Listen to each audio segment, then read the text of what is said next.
Tushar ji, Yogendra Yadav ji, stage पे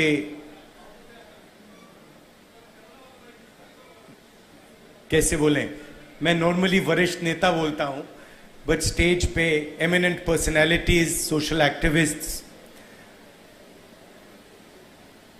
और यहाँ हॉल में आप सब जो आए हैं, आपका यहाँ बहुत बहुत स्वागत, नमस्कार।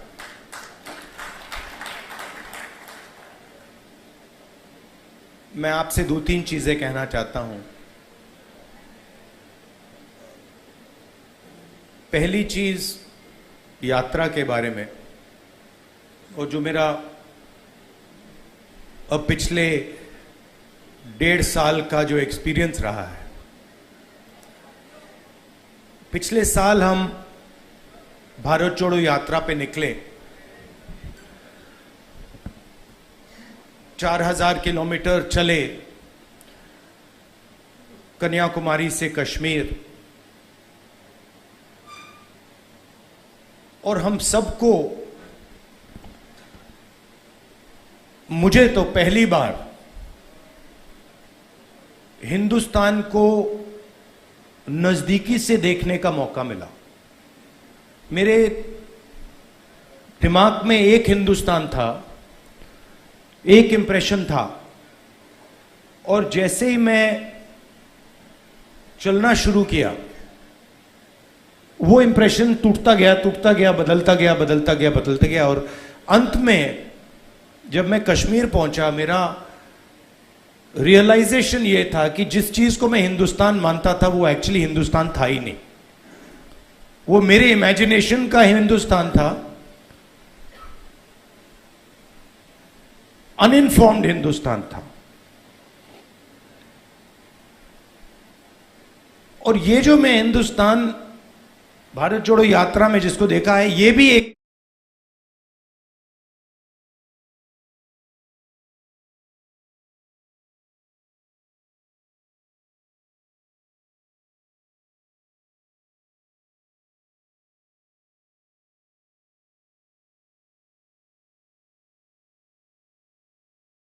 प्रकार से अनइन्फॉर्म्ड हिंदुस्तान है। ये पहले वाले हिंदुस्तान से बेहतर इन्फॉर्म्ड है, मगर ये भी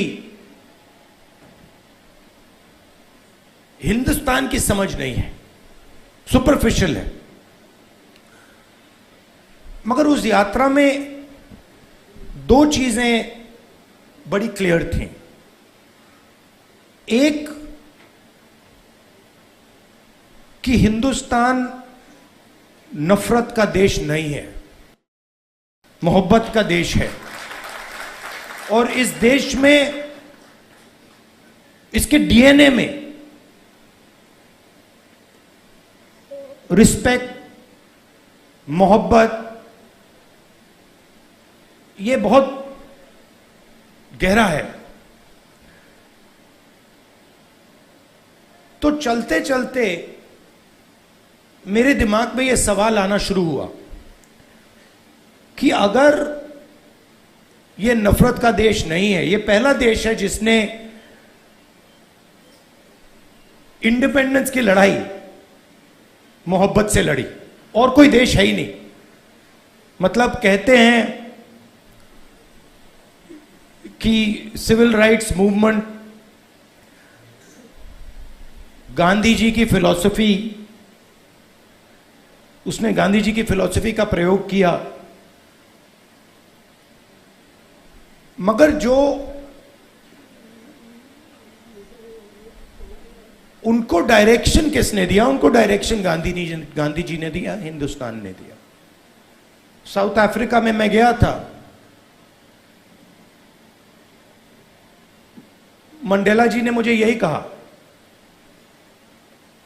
कि हमें जो औजार दिए गए, हमारी फ्रीडम स्ट्रगल के जो औजार दिए गए, वो अफ्रीका के औजार नहीं थे, वो आपके औजार थे, हिंदुस्तान के औजार थे, और वो औजार हमें गांधी जी ने दिए।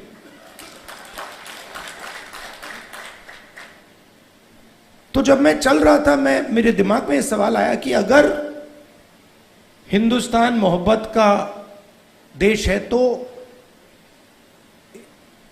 इसमें नफरत क्यों फैल रही है? क्योंकि इतना आसान नहीं होना चाहिए नफरत को फैलाना। हम कहते हैं बीजेपी नफरत फैलाती है, बट कोई ना कोई फाउंडेशन तो होगा, कोई ना कोई बेसिस तो होगी इस नफरत की। तो ये सवाल मेरे दिमाग में था, और आस्ते आस्ते मुझे बात समझ आने लगी कि नफरत का कारण अन्याय है। कि ये देश में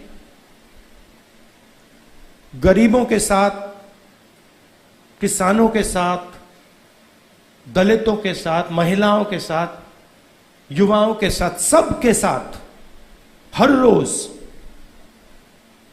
अन्याय होता रहता है। 2-3% लोग हैं इस देश में जिनको न्याय का एक्सेस मिलता है। 2-3%, ज्यादा से ज्यादा 5% लोग हैं। उनके लिए कोर्ट्स काम करते हैं, उनके लिए सरकार काम करती है, सारी इंस्टीट्यूशंस में उनके लिए जगह है। बट अगर हम 90% लोगों को देखें, उनके साथ 24 घंटा अन्याय हो रहा है। 16 लाख करोड़ रुपए 20-25 लोगों का कर्जा माफ हुआ। जीएसटी का पैसा है, जनता का पैसा है, किसानों का पैसा है, मगर किसानों का 1 रुपया माफ नहीं होता है। और मैंने सरकार के अंदर से देखा है, जब हमने किसान कर्जा माफी की बात उठाई, जब हम सरकार में थे, तो रिस्पॉन्स मिला कि ये ठीक नहीं है, इससे किसान आलसी हो जाएगा।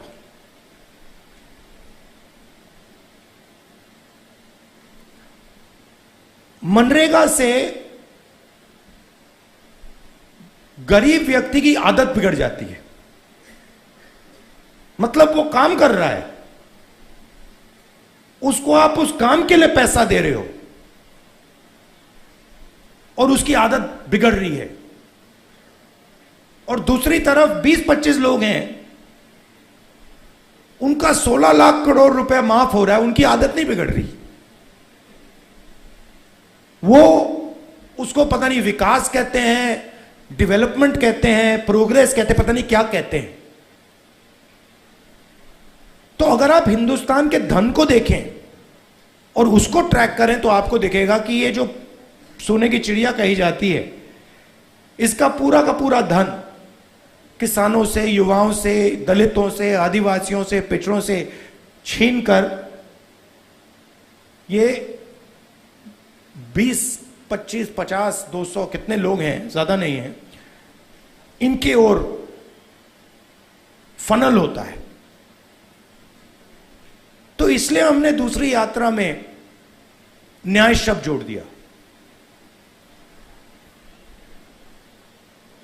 और इस यात्रा में हमारा फोकस उस पे था कि किस प्रकार का अन्याय हो रहा है। और हर कदम पे स्टूडेंट्स के पेपर लीक हो रहे हैं, किसान को एमएसपी नहीं मिल रही, मजदूर को मिनिमम वेज नहीं मिल रही, छोटे व्यापारियों को जीएसटी से दबाया जा रहा है। मतलब हर स्टेप पे, हर कदम पे लोग आ रहे थे, कह रहे थे हमारे साथ ये हो रहा है। मगर कंबाइंड कॉन्शियसनेस नहीं है। एक व्यक्ति कह रहा है मेरे साथ अन्याय हो रहा है। मेरे पास छोटे व्यापारी आए गुजरात में, उन्होंने कहा कि जीएसटी से, नोटबंदी से हमें बहुत चोट लगी। मगर उसी डिस्कशन में जो किसान के साथ हो रहा है वो उनको दिख नहीं रहा है, वो देख ही नहीं पा रहे हैं। तो मेरे खिलाफ जो अन्याय हो रहा है वो मुझे दिख रहा है, मगर मेरे भाई के साथ जो हो रहा है मुझे दिख नहीं रहा है।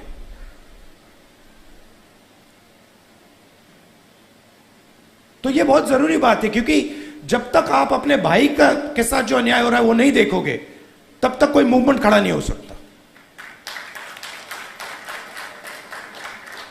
मैं जूडो करता हूं और उसमें एक बड़ी इंटरेस्टिंग चीज है। उसमें जमीन पे गिरना पड़ता है, फेंका जाता है व्यक्ति को। तो जब पहले व्यक्ति शुरू करता है तो वो अपने आप को प्रोटेक्ट करने की कोशिश करता है। जमीन पे गिरोगे तो फिर आप अपने आप की रक्षा करते हो। फिर थोड़ा एडवांस्ड होता है, फिर उसको बात समझ आती है, वो जमीन की रक्षा करना शुरू कर देता है। मतलब don't protect yourself, protect the mat. और बड़े मजे की बात दिखती है कि जब आप जमीन को प्रोटेक्ट करते हो तो ऑटोमेटिकली जमीन आपको प्रोटेक्ट करती है।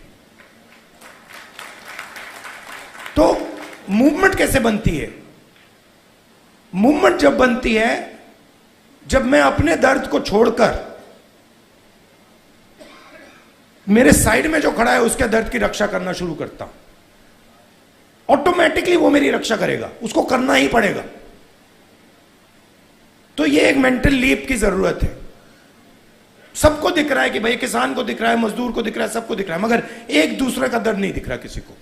मेरा एक्सपीरियंस है दूसरी यात्रा का।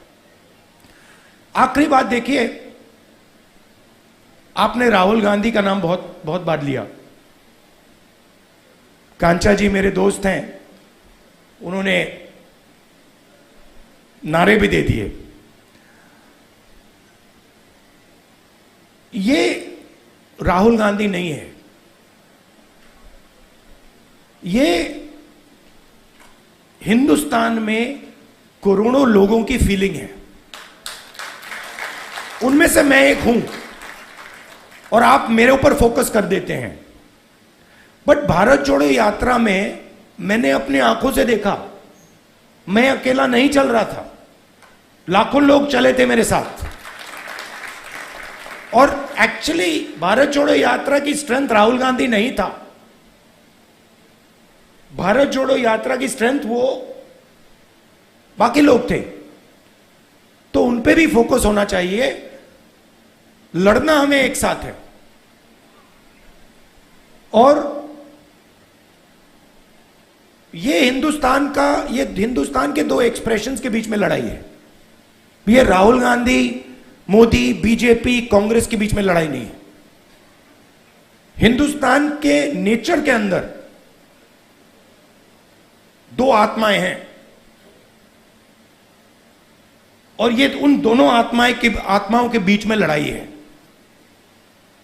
एक आत्मा कहती है कि हिंदुस्तान बीच से चलाया जाएगा, ऊपर से चलाया जाएगा और सारे लोग ऊपर देख के ऑर्डर लेके इस देश को चलाएंगे। और ये एक सोचने का तरीका है हिंदुस्तान में। बहुत सारे लोग इसको मानते हैं, एक्सेप्ट करते हैं। और एक दूसरा तरीका है कि हिंदुस्तान को डिसेंट्रलाइज तरीके से हिंदुस्तान के सब लोगों को सुनकर चलाया जाएगा, जिसको हम, अगर आप धार्मिक तरीके से बोलना चाहते हैं, शिव की बारात बोल लीजिए। कि सब लोगों को जगह देके निर्णय लिया जाता है। जैसे योगेंद्र यादव जी अभी बैठे हैं, बड़ी इंटरेस्टिंग बात आपको बताऊं। 3-4 महीने पहले इन्होंने हमें कहा, देखिए हमें ये जो गारंटीज हैं, हमें क्लियरली बता देना चाहिए देश को कि इंडिया गठबंधन आएगा तो क्या करेगा। और आज मैंने इनसे पूछा कि आप बताइए, ये जो हमने गारंटीज देश के सामने रखी हैं, इससे आप खुश हैं? तो इन्होंने कहा मैं खुश हूं, मगर बहुत केओटिक डिस्कशन हुआ। केओटिक डिस्कशन हुआ क्योंकि ये एक्चुअली कांग्रेस पार्टी की, राहुल गांधी की, खारगे जी की, इंडिया गठबंधन की गारंटीज नहीं है। ये एक्चुअली हिंदुस्तान की आवाज है। उसको हमने चुन चुन के सुन सुन के निकाला है, उसको रिफाइन किया है। बीजेपी ये काम कर ही नहीं सकती क्योंकि उनका तरीका सेंट्रलाइज है, ऊपर से बोलते हैं। नरेंद्र मोदी जी रेडार की बात करेंगे, सब कुछ नरेंद्र मोदी जी से निकलता है। उनके विजन में और आरएसएस के विजन में ज्ञान एक व्यक्ति के पास है, किसान के पास ज्ञान ही नहीं है, मजदूर के पास ज्ञान ही नहीं है, बेरोजगार युवक को कोई समझ नहीं है। आईआईटी की डिग्री है तो पूरी दुनिया को समझ गया। यह थिंकिंग है। तो इसके खिलाफ हमारी लड़ाई हो रही है। हिंदुस्तान का सबसे बड़ा साइंटिस्ट, जितना उसमें ज्ञान है उतना ही ज्ञान हिंदुस्तान के किसान में है, बस दूसरे तरीके का है। मैं बंगाल गया और वहां पे वो महिलाएं थी, इसी यात्रा पे महिलाएं थी, वो बीड़ी बना रही थी। उनके हाथ में जो स्किल थी, बीड़ी बनाती थी वो, उनके हाथ में जो स्किल थी मैंने अपनी जिंदगी में कभी पहले नहीं देखी। मैंने ट्राई किया, मतलब एक बीड़ी, मतलब मैंने रोल करने की कोशिश की, नहीं हो रही थी मुझसे। तो वो सालों का, मतलब सालों की स्किल है वो, और उसका इस देश में कोई आदर नहीं हो रहा। उस महिला को आप फाइनेंशियल सपोर्ट दीजिए, उसकी मदद कीजिए, मेक इन इंडिया उससे करवाइए और फिर देखिए क्या मजा आता है।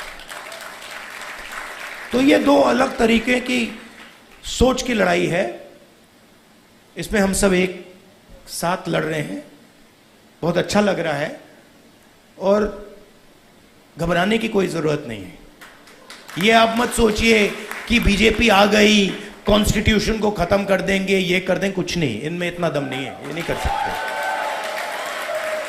ये इन्होंने मीडिया को कैप्चर कर रखा है, ये आवाज बहुत करते हैं, मगर सच्चाई और हिंदुस्तान हमारे साइड है। धन्यवाद।